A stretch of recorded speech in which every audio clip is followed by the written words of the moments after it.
Laisse béton! Parmi les lectures qui m'inspirent pour la réalisation de ce podcast, Ploug Pride figure en très bonne place. Quand j'ai eu la chance d'interviewer Valérie Joussaume, son auteure, je me sentais vraiment comme la groupie qui rencontre son idole et lui lâche les yeux embués « J'adore ce que vous faites ». Il faut dire que Valérie, enseignante et chercheuse en géographie, a un réel talent pour vulgariser ses connaissances et donner à voir son regard sur le monde. Dans la conversation que vous allez entendre, on y parle, entre autres choses, de la revanche du monde paysan et du récit alternatif à l'hypermodernité que Valérie souhaite voir émerger. Comme à mon habitude, vous commencez à me connaître, j'ai demandé à mon invité d'où venait son engagement pour les campagnes et je vous laisse découvrir, grâce à la réponse de Valérie, comment on peut, je cite, « faire de la géographie avec ses pieds ». Valérie nous livre ici un discours à la fois précis, inspirant et ô combien libre, qu'elle conclut d'un rebelle « L'objectivité, c'est du pipeau ». Je vous laisse savourer. Je suis Amélie Dague, bienvenue dans Laisse béton et bonne écoute.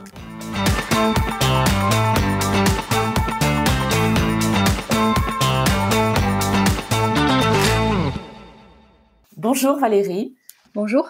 Vous êtes l'auteur de Ploug Pride en français, on va arrêter de faire les malins, qui est un livre remarquable vraiment, par son titre déjà qui interpelle forcément, et puis par son fond et sa forme, parce que pour moi vous arrivez à traduire, pour les communs des mortels dont je fais partie, l'effondrement du monde paysan d'une part, et sa revanche actuelle, c'est le terme que vous utilisez, puisque les campagnes tant dénigrées et si mal évaluées par la statistique officielle, comme vous le dites, on reviendra là-dessus, sont devenues désirables. Et vous exclamez, quel retournement de l'histoire. Qu'est-ce qui vous a le plus marqué, vous, dans ce retournement que vous décrivez ?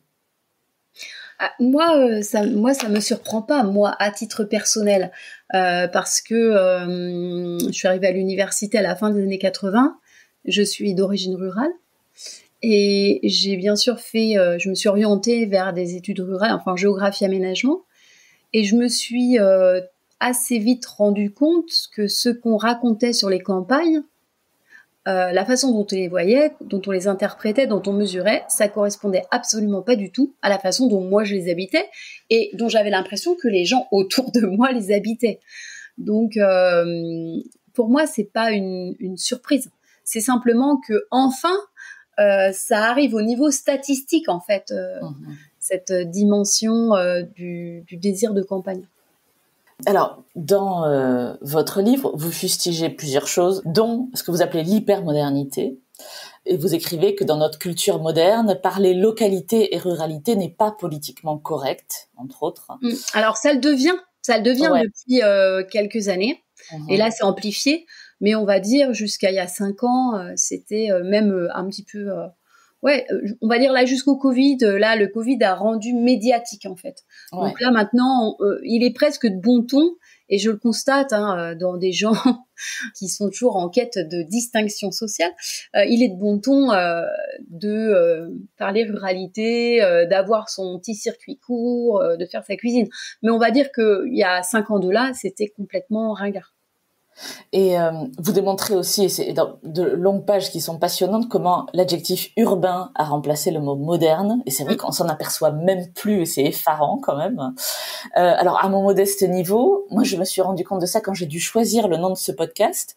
J'ai mis vraiment des semaines. Je tournais autour de rural, qui est connoté de plein de trucs que j'arrivais même pas à décrire.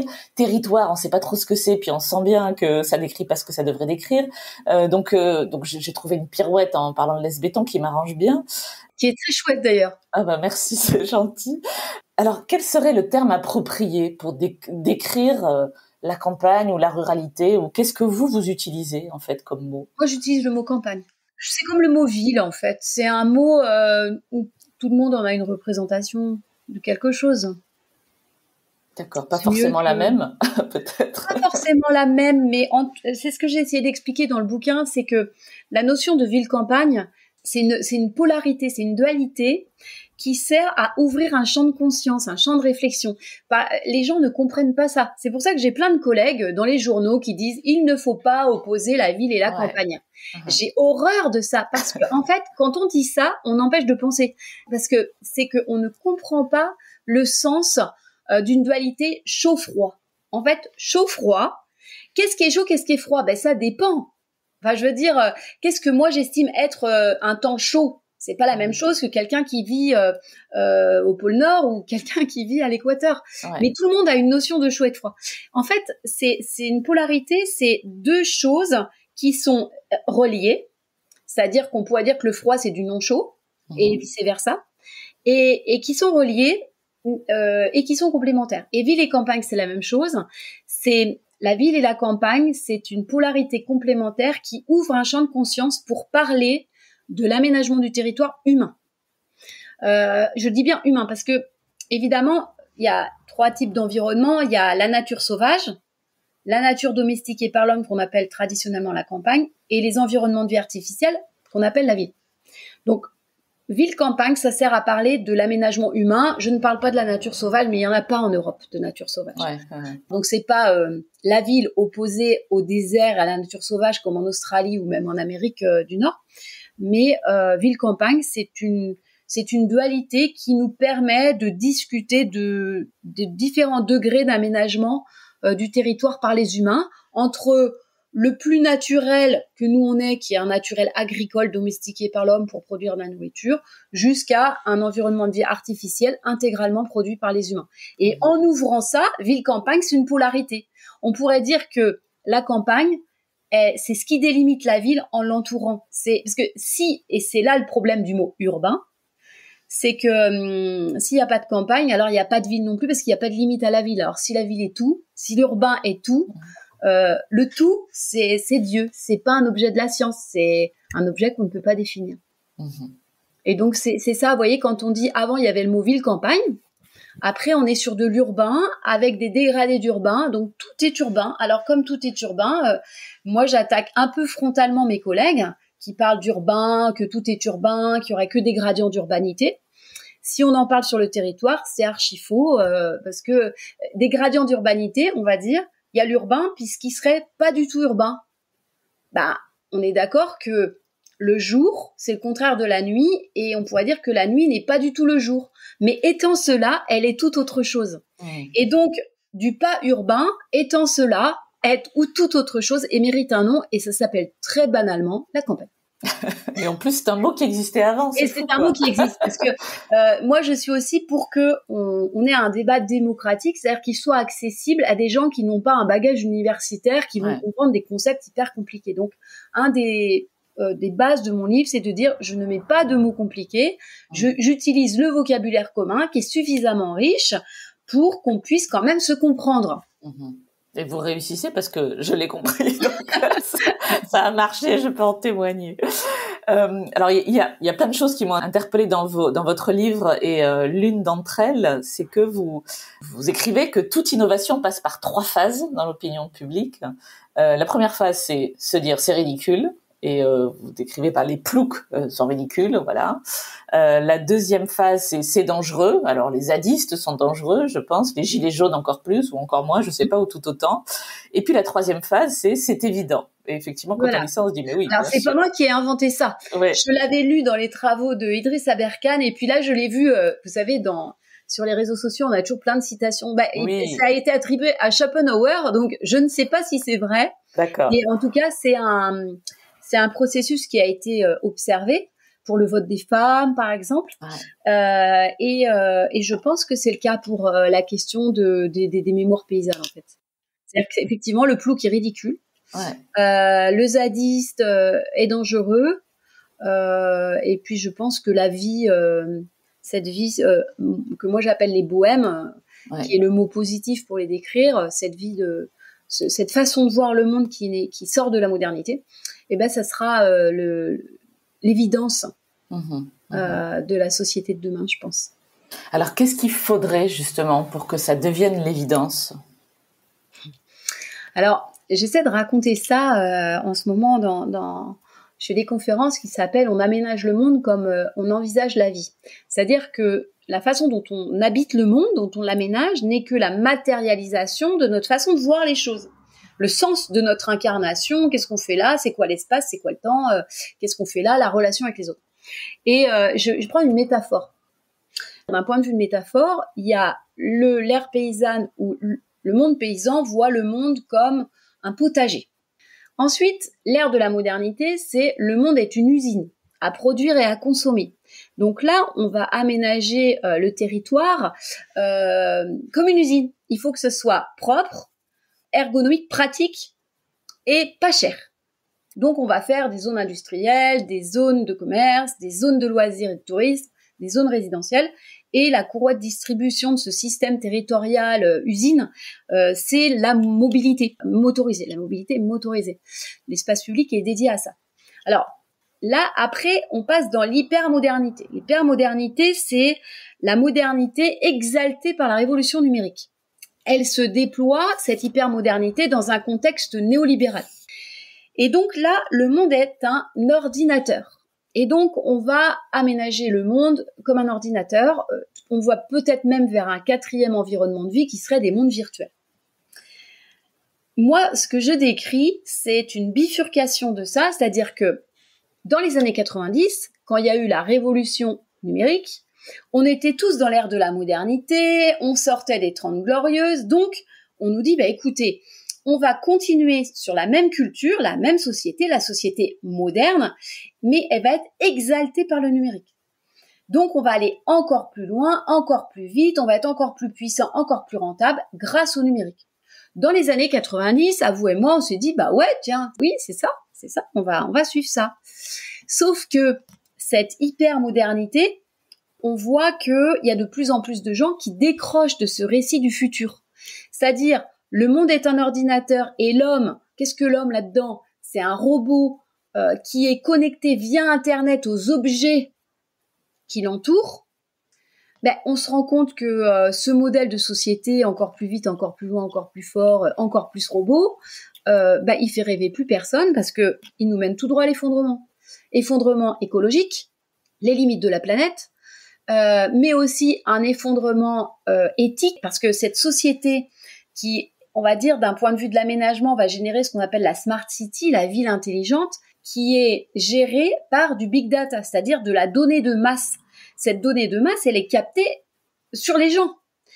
Pour le moment, elle est captée sur les smartphones, mais bientôt, elle va être captée sur vous. C'est-à-dire, ça va être la surveillance faciale, ça va être, on vous prend la température avant de rentrer dans la gare. Que sais-je?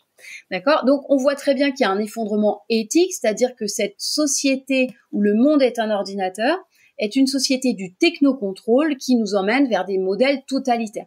Et donc, ce récit de l'hypermodernité, c'est un récit qui vient des pouvoirs de la modernité, c'est-à-dire les pouvoirs capitalistes. C'est pourquoi c'est un récit oligarchique et centralisé. Il y a un récit qui est très clair, on voit très bien où ils veulent nous emmener, et en 1990, on voyait pas, donc on disait, c'est super, oui, on va continuer comme on a vécu depuis 50 ans, mais avec du numérique. Sauf que là, maintenant, on se dit, le numérique transforme en fait le mode de vie et la société, et l'hypermodernité est un modèle qui est un effondrement écologique et un effondrement éthique de l'humain qui va vers du technocontrôle. Et donc, le récit que moi je développe, c'est le récit alternatif à cette hypermodernité, qui est donc un récit subalterne, il ne vient pas du pouvoir, et un récit décentralisé, c'est-à-dire que comme il vient des marges, il y a plein de pouces partout. Alors, c'est pourquoi c'est un récit qui n'est pas encore coordonné, parce qu'il y a des mouvements écologistes, il y a des mouvements paysans qui ne se comprennent pas nécessairement, notamment le point d'achoppement et d'incompréhension entre les deux, c'est la place de l'élevage des animaux, donc la place des animaux. Il y a des courants altermondialistes pour la justice sociale, il y a des courants féministes, etc. Donc, toutes les marges et toutes les mémoires, parce que pour moi, les marges spatiales, sociales et les mémoires, ça va de pair. Ce sont tous les refoulements de la modernité qui fait table rase du passé. Donc, il y a un récit décentralisé. Et là, je dis, pour continuer la métaphore, là, ce monde-là, c'est le monde est un jardin pas que un potager, un jardin, potager et d'agrément. Et le but de l'humanité serait de faire l'expérience de la relation, de l'expérience de l'altérité. Et le modèle, c'est pas l'homme connecté via Internet aux objets, c'est l'homme naturellement connecté au vivant. Donc, c'est l'homme conscient.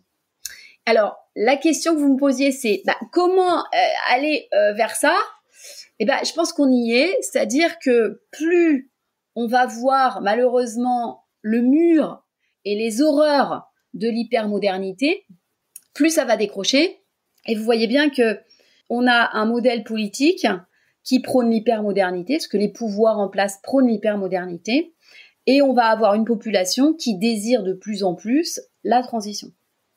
Et on pourrait dire que, mais c'est mon professeur qui disait ça, les gens votent avec leurs pieds, c'est-à-dire qu'au moment où on veut faire des smart cities, la métropole, c'est super, les gens commencent sérieusement à se barrer. C'est les laisse-béton.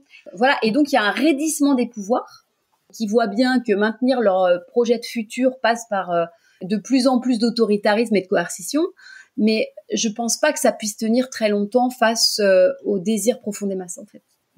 Donc je me dis, pour répondre à la question, je pourrais dire que plus ça va mal pour l'hypermodernité, plus on peut espérer on aille vers un récit alternatif.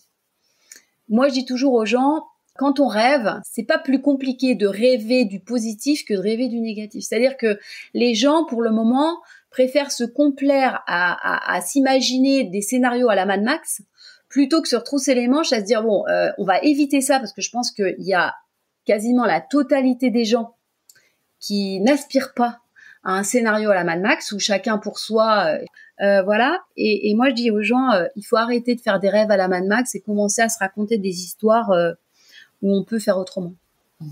Donc, il s'agit en fait de relier tous ces récits quelque part pour en faire un seul. C'est-à-dire que le jour où on va se raconter une histoire, moi, c'est un peu ce que je fais dans mes conférences, c'est de dire la modernité, il y a un récit en fait.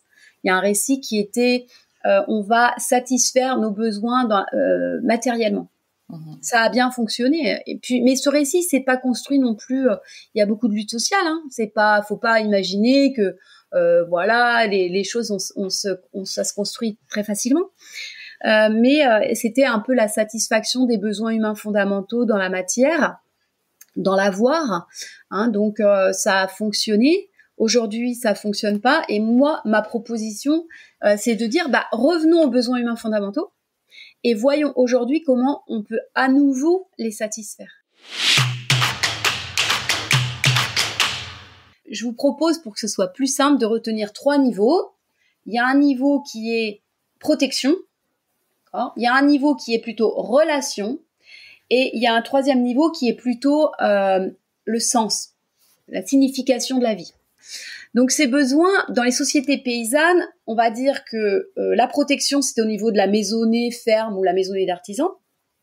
La relation, la rencontre, c'est plutôt à l'échelle du village. Et puis le sens, la signification, c'est-à-dire la direction et la signification, le sens de la vie, le sens des choses, était donné par la religion. D'accord ? Donc c'était la ferme, le village, l'idéal chrétien pour l'Occident, pour l'Europe. Dans la modernité classique, on va dire 20e, 30 glorieuses, l'échelon de la protection, c'est la famille nucléaire, enfin la famille, le noyau, papa, maman et les enfants dans le pavillon entouré d'un jardin. Ça, c'est la protection, on va dire, de la famille. Et puis, la protection au sens plus social, ça va être le salariat et toutes les protections associées, c'est-à-dire le contrat de travail qui protège, mais aussi donc la sécurité sociale, le congé maternité, la retraite, puis l'éducation gratuite pour les enfants. Tout ça, c'était des protections sociales. Donc, c'était la famille et le salariat et les protections sociales. Le niveau de la rencontre, la relation, c'est la ville. La ville, c'est là où on va au lycée, c'est là où on va trouver son premier travail, c'est là où on va sortir, etc. Donc la ville, le droit à la ville pour tous. Et puis, la signification était donnée par l'idéal républicain, qui était un mélange d'idéal révolutionnaire de la Révolution française, soutenu par un idéal communiste qui va quand même marquer beaucoup le XXe siècle. Donc, il y a un sens à l'homme qui croit en l'homme. D'accord ? L'autre, c'était l'homme qui croit en Dieu. Là, c'est l'homme qui croit en l'homme. Donc, aux grands hommes, la patrie reconnaissante. On pourrait dire qu'aujourd'hui, dans le contexte actuel hyper moderne, il n'y a plus de satisfaction des besoins humains fondamentaux. C'est pour ça que les gens décrochent. Il n'y a plus de protection, parce que les protections, c'est alors c'est pas la quantité de nourriture, quoique peut-être que ça va revenir, les problèmes de quantité de nourriture, mais c'est la qualité. C'est-à-dire, est-ce que ce que je mange est sain ? Est-ce que l'eau que je bois est saine ? Est-ce que l'air que je respire est sain ? Est-ce que les environnements chimiques, électromagnétiques, voire sanitaires, enfin, est-ce que les écosystèmes sont pas tellement perturbés qu'il y a des pathologies, voilà, qui reviennent ? Donc, est-ce que c'est sain ? Mais même, est-ce que l'environnement social est sain ? C'est-à-dire, quand on voit le niveau des burn-out, on pourrait se dire, est-ce que je suis pas dans un environnement social pathologique pour moi, et qu'il faut que je me barre, en fait. Il y a aussi la précarité sociale, en fait.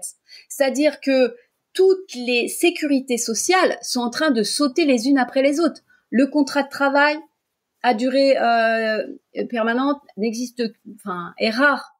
Il y a aussi la précarité familiale, etc. C'est-à-dire on peut divorcer, enfin bon bref. Donc il n'y a plus de protection. Et donc l'individu moderne qui s'est émancipé de ses communautés villageoises et familiales parce que les protections étaient au niveau de l'État, et ben cet individu tout seul se trouve en insécurité. Et donc retour de la quête du commun. Parce que quand on est en danger, on va se regrouper. Et donc, c'est le retour du commun, la quête de la communauté, retrouver une communauté. Donc, il n'y a plus de protection. En termes de relations, on a un besoin d'être unique, mais pour être reconnu comme unique, encore faut-il une communauté qui considère que vous êtes irremplaçable. Sur les réseaux sociaux, on est plutôt dans une société de la jetabilité, même la jetabilité amoureuse. Il n'y a plus que des relations marchandes. Tout est marchandisé, que ce soit la maladie, on l'a vu là depuis 2 ans, enfin le business que représente la maladie. On marchandise la vieillesse, vous avez vu tous ces scandales sur les maisons de retraite où les anciens sont nourris à 4 € par jour. Enfin, on va marchandiser la relation amoureuse, donc tout est marchandisé. Et puis enfin, donner du sens, l'hypermodernité est profondément nihiliste. C'est-à-dire que ça n'a pas de sens. Et c'est un des gros problèmes de la société hypermoderne. Si je vous dis aujourd'hui quel est le sens de notre société, quel est son but, à quoi ça sert tout ça, il n'y a absolument aucune réponse. Après l'homme qui croit en Dieu, l'homme qui croit en l'homme, là on est dans l'homme qui croit en rien du tout. Et donc moi ce que je propose, c'est que dans le récit de la transition, il faut repartir sur ces 3 bases, protéger, relier et donner du sens. Protéger, c'est protéger les corps. Moi, mon slogan, c'est de dire c'est sain, c'est authentique et c'est beau. C'est sain, qu'est-ce qui est sain ? C'est tout ce qui soutient la vie. Tout ce qui soutient la vie, l'équilibre, la santé. Ça veut dire que les territoires doivent réfléchir à proposer des environnements sains. Mais je dis les environnements écologiques, mais aussi chimiques, électromagnétiques, sociaux, mentaux. C'est permettre aussi au cerveau d'atterrir. La question de la relation à l'espace et au temps comme un élément fondamental de la santé profonde des êtres humains. Ensuite, deuxième idée, donc protéger les corps et les cerveaux. Ensuite, relier les cœurs, c'est-à-dire reconstruire des relations non marchandes aux gens, aux vivants et aux non-vivants d'ailleurs. C'est-à-dire le système capitaliste a une relation prédatrice, hostile au monde et aux vivants, à tout. C'est-à-dire, il veut tout vendre, il veut tout faire un business avec. Il faut arrêter ça. Et donc, je dis que, par exemple, l'espace public qui, aujourd'hui, est intégralement dédié à la mobilité. Alors, quand je dis ça, tout le monde va penser aux bagnoles. Ah oui, il faut enlever les bagnoles. Non, mais on enlève les bagnoles, mais qu'est-ce qu'on met à la place ? On met des vélos, des trottinettes électriques. Je veux dire, c'est la même chose. Donc, arrêtez de penser l'espace public comme le lieu de la mobilité, mais pensez l'espace public comme le lieu de la relation. Et puis, la dernière niveau, c'est redonner du sens, c'est-à-dire direction et signification, et réintégrer la question de la postérité, c'est-à-dire refaire le lien avec le passé, refaire le lien avec le futur. Alors ça peut être remettre le cimetière au milieu du village. Moi je dis il faut faire des parcs dans les cimetières, il faut les peindre, voilà. Et puis faire le lien avec les générations futures. Et puis surtout permettre de cultiver la postérité pour les gens, c'est-à-dire leur permettre de s'exprimer localement et petitement un sens à leur vie humaine sur Terre. D'ailleurs, beaucoup de gens qui quittent les métropoles, c'est aussi pour une question du sens. Donc, comment est-ce que collectivement on peut travailler à ça, donner du sens ? Je pense qu'il y a un grand dessin collectif à faire. Et je pense qu'il y a un récit à construire, vraiment. Il y a un récit à construire. Vous le disiez, vous venez du monde rural et vous avez parlé de votre arrivée à l'université. Qu'est-ce que vous avez ressenti à ce moment-là, quand vous vous êtes rendu compte que, en fait, le discours était dissonant par rapport à votre vécu à vous ? Est-ce que vous vous souvenez de votre ressenti à ce moment-là ? Ouais. Pour vous raconter ça, je vais vous raconter un peu ma vie, si vous voulez bien. Avec grand plaisir. Donc, moi, je fais des études de géographie rurale, mais je n'étudie pas l'agriculture. Je suis pas une spécialiste des questions agricoles. Moi, j'ai travaillé sur les bourgs et les petites villes. Alors, pour comprendre ce cheminement, je pourrais dire que je suis une enfant de la campagne, mais pas forcément de l'agriculture. Alors, je vous raconte très rapidement l'affaire. Du côté de mon papa, c'était des maraîchers du bord de la Loire, juste à l'amont de Nantes. D'accord ? Donc, ils cultivaient des légumes dans un sol très sablonneux du bord de la Loire. C'était un peu l'aristocratie de l'agriculture. C'était des gens qui vendaient leurs légumes tous les jours sur le marché nantais, qui avaient de l'argent, on va dire, tous les jours en main, sonnant et trébuchant, et qui étaient en lien avec la ville. J'habitais près de Nantes, pas loin des Mauges, qui est une région de l'industrie rurale. Et mon père, lui, n'a pas poursuivi dans l'agriculture, il a monté une entreprise dans les Mauges, une entreprise dans l'industrie du bois. Mais je vivais quand même à côté de mes grands-parents maraîchers, mon grand-père, mon oncle maraîcher, on habitait à côté, on avait une vie très clanique de gens de la campagne, mais qui avaient de l'argent en fait. Avec les maraîchers, c'était pas du tout, qui étaient très ouverts sur le monde, qui voyageaient, qui avaient des résidences secondaires au bord de la mer. Vous voyez, c'était pas. Et puis du côté de ma maman, et c'était pas très loin, mais c'était dans les Mauges, région très industrieuse, beaucoup plus âpre. Et du côté de ma mère, c'était des artisans. Et là, c'était le monde de l'élevage. Donc il y avait des éleveurs et des artisans qui étaient en train d'évoluer vers de l'industrie. Mais c'était beaucoup moins moderne, on va dire. Moi, j'étais enfant dans les années 70. C'était beaucoup moins moderne. Pourquoi ? Parce que les paysans n'étaient pas les agriculteurs, ceux qui devenaient les agriculteurs. Eh bien, la génération d'avant, c'était des métayers. C'est-à-dire que leur ferme n'était pas en propriété. Ils louaient à des bourgeois de Nantes qui souvent avaient fait fortune dans le commerce triangulaire. Alors ça, on disait très gentiment que c'était des négociants de café, enfin ou des trucs comme ça, vous voyez. Et en plus, étant enfant, c'était le début de la périurbanisation dans mon secteur. Donc en fait, j'ai vu toutes les facettes de la ruralité étant enfant. Je dis toujours, je pense que je faisais de la géographie avec mes pieds. Je pense que j'étais une enfant assez sensible, je sais pas. Et donc, dans ma région sablonneuse du bord de Loire, on marchait toujours pieds nus l'été. Enfin, moi, j'ai toujours marché pieds nus tout l'été. Donc, c'était très sablonneux. Le sol était très chaud. Donc, moi, je vivais dehors avec des hordes de jeunes qui faisaient la saison. Et puis, c'était assez joyeux, assez aisé, assez moderne. Hein. Mes grands-parents, ils avaient les toilettes, le téléphone, la machine à laver, tout ça. Et puis, je faisais 20 kilomètres. J'allais chez mes grands-parents du côté de ma mère. Et alors là, changement d'ambiance. D'abord, je persistais à marcher pieds nus, mais c'était un sol schisteux. J'ai appris ça après à la fac. Et donc, il y avait ce côté piquant sous les pieds. Et ce côté piquant sous les pieds était associé à... alors là, il y avait les toilettes encore au fond du jardin. Et il m'est arrivé une petite anecdote que je vous raconte, qui, je pense, est à la base aussi de ma prise de conscience des rapports sociaux et de l'injustice, que j'ai toujours après été très sensible. Donc, j'étais dans ce monde des Mauges, tout ça, et puis avec un mélange d'artisans qui montaient leur entreprise et de vieux paysans qui étaient encore vivants. Leurs enfants devenaient agriculteurs, mais les anciens, ils n'avaient jamais été propriétaires, ils étaient métayers, avec des rapports de domination assez incroyables encore dans les années 70. Et donc, j'étais chez un couple de vieux paysans qui étaient pas apparentés, enfin un peu loin, mais qui étaient apparentés, que j'aimais beaucoup.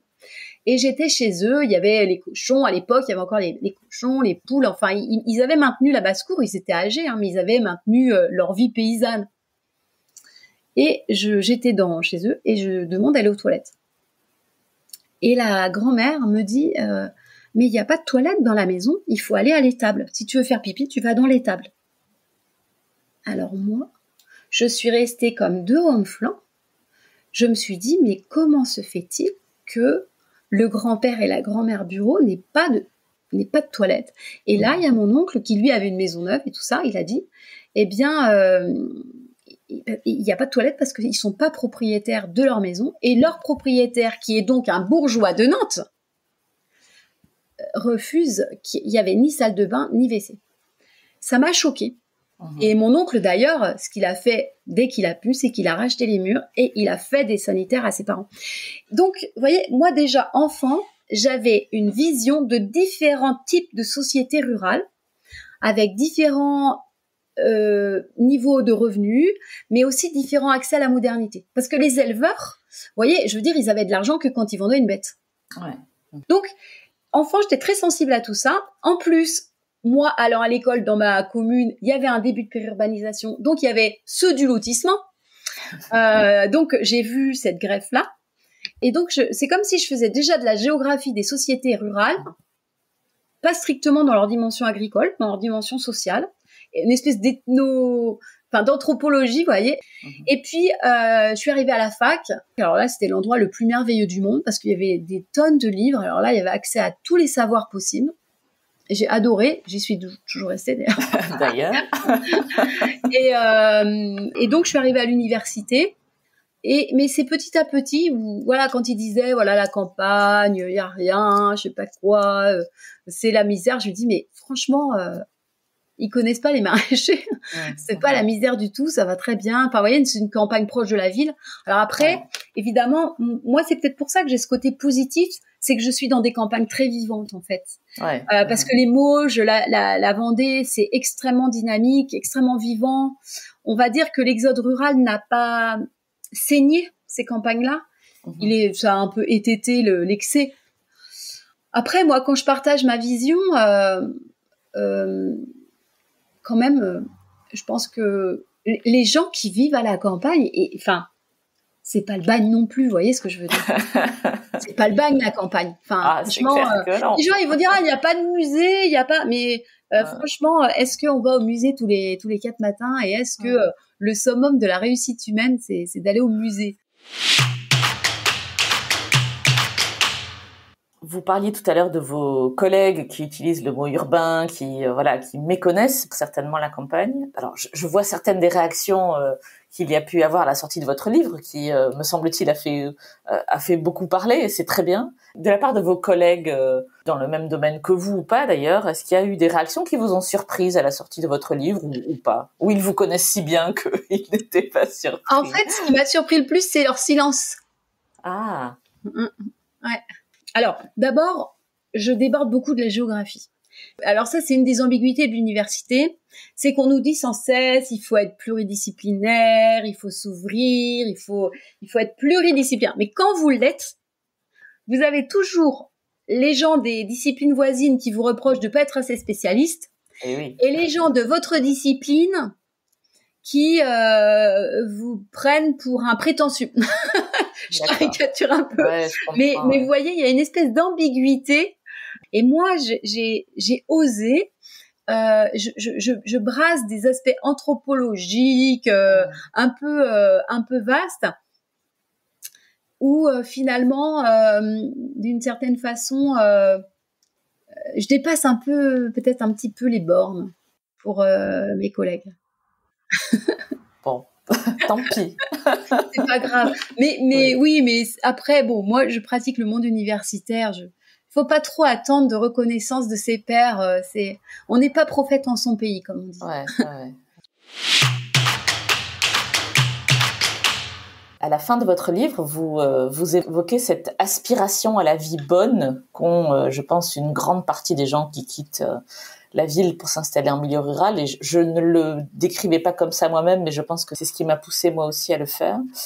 Et de ce droit au village, alors je crois que l'expression n'est pas de vous, mais elle me va bien. Alors, j'élargis, du coup, je tire le fil, et je sais bien que c'est pas dans votre livre, vous avez le droit de sortir votre joker, mais qu'est-ce que vous donneriez comme, alors conseil est un bien grand mot, mais qu'est-ce que vous auriez envie de dire aux auditeurs de ce podcast, donc qui sont des citadins qui se posent la question d'eux, avec tout ce que vous savez, tous ceux que vous avez rencontrés, qu'est-ce que vous auriez envie de partager avec eux aujourd'hui? En fait, une chose qui me paraît importante, c'est de bien faire la différence entre la transition, changer de modèle culturel, et la distinction sociale. C'est-à-dire que la distinction, ça c'est Bourdieu qui l'a exprimé, la distinction, c'est la recherche permanente des classes supérieures de se distinguer des classes populaires. Et donc, moi, la question que soulèverait pour des gens qui veulent quitter la ville, c'est est-ce que vous êtes dans la transition ou est-ce que vous êtes dans la distinction ? Est-ce que vous le faites parce que c'est à la mode ?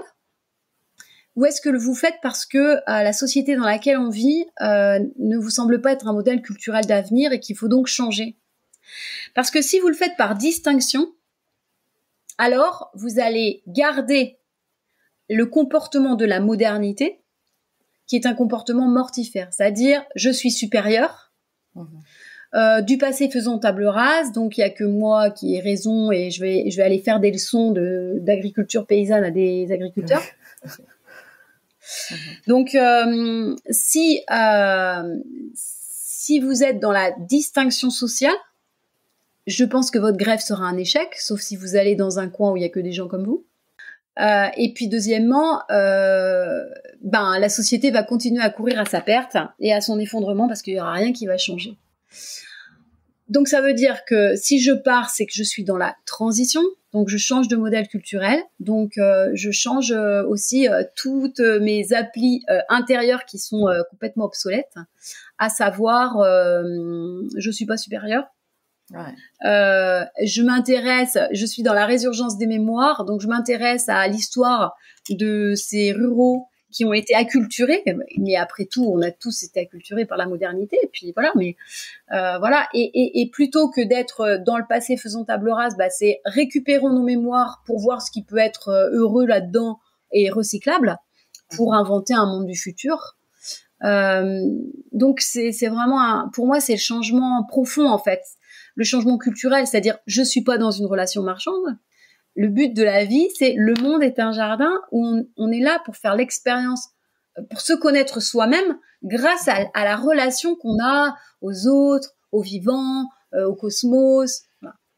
Donc si on est dans cette démarche-là, il peut se passer des trucs. Si on est dans la distinction sociale, il se passera rien du tout. Enfin, on sait ce que c'est la distinction sociale. Hein. C'est la mode. C'est les modes successives où il faut faire ci, il faut faire ça, il faut aller en vacances là, il faut habiter, avoir une maison comme ci. Donc là, il faut avoir l'air d'être un néo-paysan et de s'intéresser à la campagne. Mais si c'est pas vrai, si c'est pas authentique, ce qui est authentique, ce qui est pas fait pour être vendu et photographié. Donc un bon indicateur, c'est quand vous partez habiter à la campagne, est-ce que vous faites une photo pour les réseaux sociaux tous les 5 minutes de vos plantations, de ce que vous mangez, des gens qui inventent le compost. Moi, je dis, ils inventent l'agriculture 10 000 ans après tout le monde et ils ont l'impression d'être innovants. Donc, de la modestie, être authentique. Il n'y a pas d'autre but. Voilà. Donc, c'est comme ça que je repère les vrais défauts. Les femmes sont très sensibles. Je sens que le féminin est porteur de ce monde du futur. Je dis pas les femmes, parce que c'est pas une question de simplement les femmes. Mais je comprends parce que la modernité, qu'est-ce que c'est ?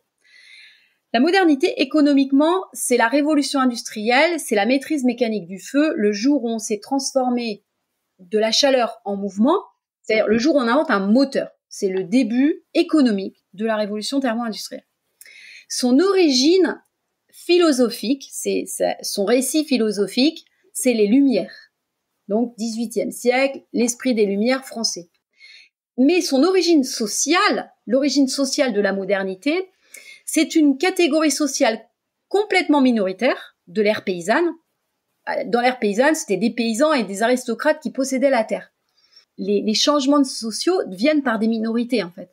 Ce groupe social qui va prendre le pouvoir, c'est le groupe des marchands, les marchands des grandes villes de la Renaissance en Europe.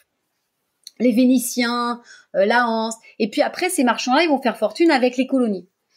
Donc, en fait, la base de notre culture moderne, socialement, c'est les bourgeois des villes d'Europe. Bon. Et donc, en fait, l'épicentre de la modernité, c'est le mental qui calcule, qui fait des comptes des hommes, de la grande bourgeoisie, des grandes villes, de l'Occident, c'est-à-dire l'Europe et ses descendants. Et donc, les marges où émerge l'altérité, c'est donc l'imaginaire, ou voire le spirituel pour certains. Il y a des regains spirituels aussi. Donc, l'imaginaire, le féminin, les classes populaires. Le contraire des grandes villes, c'est les campagnes, les petites villes ou voire la nature sauvage. Et de l'Occident, ça peut être aussi les apports non occidentaux. Et donc, c'est là où on va trouver les marges. Et on va trouver donc la vraie altérité, le vrai nouveau, et donc le féminin. Et moi, je remarque quand je vais faire des conférences, etc., la sensibilité, l'intérêt, la dynamique des femmes. Pour écrire ce bouquin, j'ai mis beaucoup de temps. Et j'ai mis beaucoup de temps parce que, en fait, pour écrire ce bouquin, c'est comme si j'avais osé prendre position. Prendre position pour le récit de la transition, en fait. Et c'est très marrant parce que on va dire oui, mais c'est très militant. On me dit, j'ai des collègues qui me disent c'est militant. Alors j'en déduis que ce qu'on appelle de la recherche militante, c'est de la recherche qui n'est pas mainstream. Et bien, je me rends compte à quel point j'ai eu besoin d'arrêter de me cacher derrière des chiffres ou des trucs et de dire à un moment donné, en fait, il y a un regard qu'on porte aussi sur le monde et que ce regard-là peut être discuté.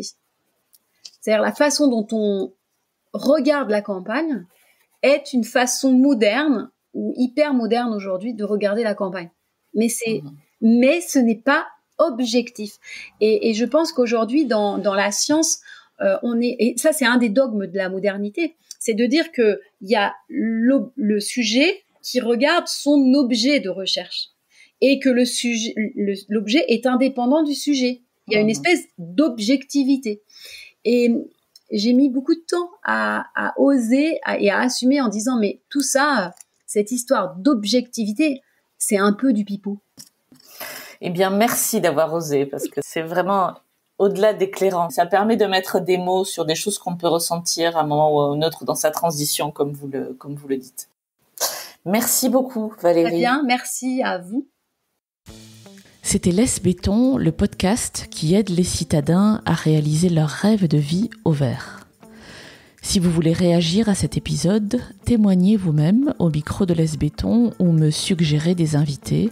Écrivez-moi à amélie@laisse-béton.fr. Laisse Béton est également présent sur Instagram, Facebook, Twitter et LinkedIn. Si vous aimez ce podcast, abonnez-vous sur Apple Podcast, Google Podcast, Spotify ou Deezer. Décorez-le d'étoiles sur votre appli de podcast préféré et parlez-en autour de vous, c'est encore le meilleur moyen de le faire connaître. À très bientôt.